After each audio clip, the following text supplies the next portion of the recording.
when you come in from Murphy Ramey Road to the lane to our place, this is where you'll be coming in. It's road back to it. You'll go, and here is where our place is for the RV. Now, unless it's been raining a lot, it shouldn't be any trouble at all to drive down here. Do have a fence up, or I do have a cable up.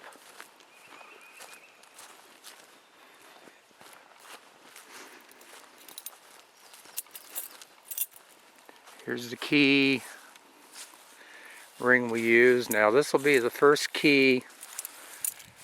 It looks like that one. The RV key is next to it. So obviously you'll put it in here and then just unlock it. I always lock it behind me just because I don't want unexpected. When you come in, and I'm kind of reenacting here because I'm too lazy to do all this stuff again. First thing you want to do is put the battery in. Now, it's pretty obvious which way the battery goes in, but just in case, the terminals go closest to the thing. The white one goes on the left side, which will be the negative. The positive side will be on the right side that goes into the electrical box. So you'll put that in right off the bat. The next thing I do is pull the lid off the tanks here, and just to make sure they're on, it says on the top which way to do for open or close, so you want to open them both up. Now this tells you which side is actually delivering, the way that thing is moving. Somehow this thing is supposed to tell you when you're getting low on gas. I don't know if it actually works or not. Usually when it's up all the way, it says you're out of gas. But anyway, I just turn them both on. Don't worry about it too much. There should be plenty of gas in there. Put the lid back on.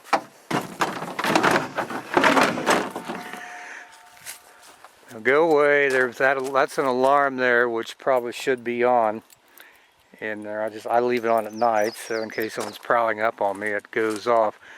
Now here's the key. Get into it. Here's, again, this is kind of an odd shaped key, but the top one, you'll turn it counterclockwise, pull it out, and the bottom one is a little different. Turn it clockwise, then you turn it back. Now there will be an alarm immediately when you go inside.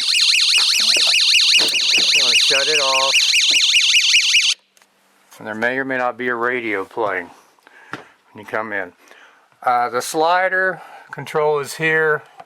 You want to put it out pretty quickly. I'll tell you, it'll make a distinctive noise. You won't have any doubt that you've got it out all the way. Now the next thing you want to do after you get the slider out is you want to go down here, and there's this panel down here. You want to turn on the water pump and the water heater. This will check the battery and things. Now I always come in here and immediately turn on to make sure there's water actually coming out of the hot water side, because you don't want the tank to not have anything in it. Now, here's what the RV looks like inside. This is the main bedroom here. Not much. This is the couch. This is the dining area, sink, stove. That's the refrigerator that you'll need to turn on. I always turn it to auto, and that way if you have the generator on, it'll run off the electricity. If not, it'll just run off the propane. I'm going to make sure you open these when you leave so there won't be mold grow in them. People ask me what you do down here. Well,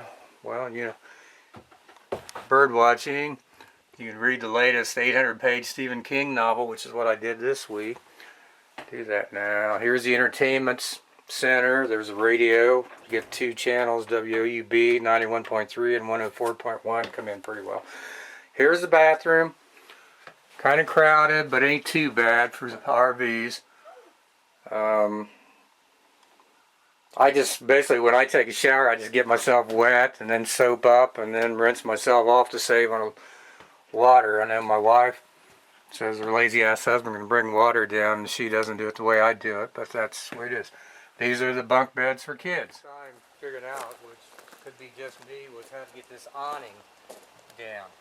Now here's how you do it. You go in here, you want to look for a tool to don't want to lose, it's very important, this long stick here.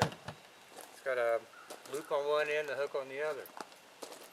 You need it, so first off, there's a little thing up here on the end that you need to press one and pull down. You'll feel it when you do it. Then you have to use this to come down. Sometimes you'll be able to reach it. You pull until it's all the way down. Now there's that first part of it. Now next thing you need to do is these handles here, this thing here, you need to shove it all the way up. There's a gray latch. You want to make sure it hooks in that. There's another on the other end also. Now this sequence is important. So you want to move this one up. Gray hook up there. Make sure it latches. Now you've got these black handles here. You're going to raise it up. I usually try to raise it about, there's holes here, and I put it about the 6th from the top on both sides. 2, 3, 4, 5. Put that in. Put it in on this side. And you're done. Now obviously if it's windy out, you want to take it down. You don't want the thing blowing off. Now, the other way, you just do everything backwards. First thing you do is lower these. From both ends, you got to just move back and forth a couple of times. Oh, by the way, make sure the door is shut or else you'll tear a hole in the thing or in the awning. Lower this one now too. Now, these other things you push, pull out, let them down, and you drop all the way down.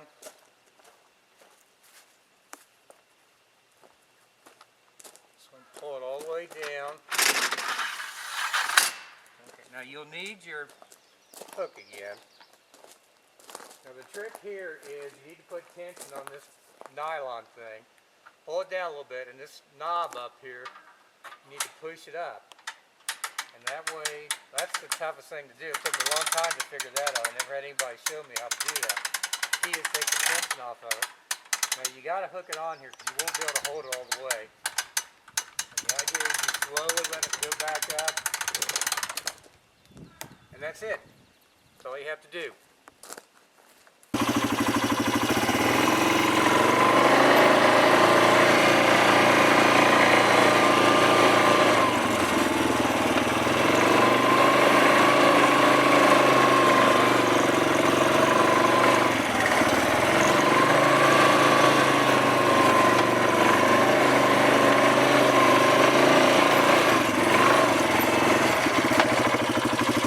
Okay, now we're going to put the ATV away, and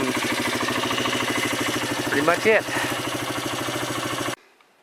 One thing I do with the stuff in the shed, that's the generator, the propane tank, there's the Swisher mower, and there's the Polaris ATV, is because I've got a chain running through everything. It's the same lock as on the front cable gate. I also have another one around the wheel of the ATV, so there's 2 locks contained within here. I have these little rubber snakes hidden under things here too, just piss people off. When I leave here, I put a zip tie on the front thing. I mean, it doesn't do much other than it gives me a heads up, I guess, that someone's come in here. When you zip this thing up down at the bottom, there's going to be a things you see, and that's where I put the zip tie through on the zipper on that.